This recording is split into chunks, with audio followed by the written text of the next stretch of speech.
PTI मुल्क दुश्मन नासिर की ईबा पर अफवाज पाकिस्तान को निशाना बना रही है। सोचे समझे मंसूबे के तहत इंतशार फैलाया जा रहा है। वज़ीर दिफा ख्वाजा आसिफ की मीडिया से गुफ्तगू, कहा फौज है तो मुल्क सलामत है। दिफाई इदारों और शहदा की यादगारों पर हमले समझ से बालातर हैं।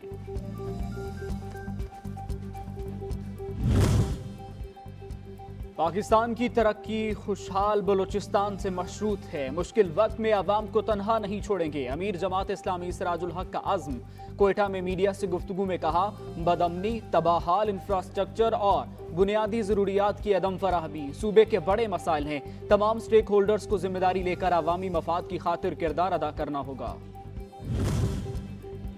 वज़ीर आज़म शहबाज शरीफ की ज़ेर सदारत अमन व अमान से मुताल्लिक़ अहम इजलास आज होगा। चारों सूबों के वज़राए आला और वफाकी अफसरान शरीक होंगे।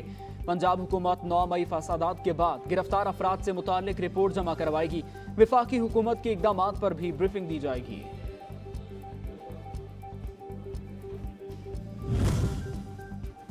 और मुल्क भर से हज परवाजों का आगाज कराची और लाहौर के बाद फैसलाबाद से तीसरी परवाज। आज़मीन को वज़ीर दाखिला राना सनाउल्लाह ने रुखसत किया। खिताब में कहा, रवां साल 40,000 अफराद और रोड टू मक्का मंसूबे से मुस्तफ़िद होंगे। आइंदा साल सहूलत तमाम ज़ायरीन को हासिल होगी।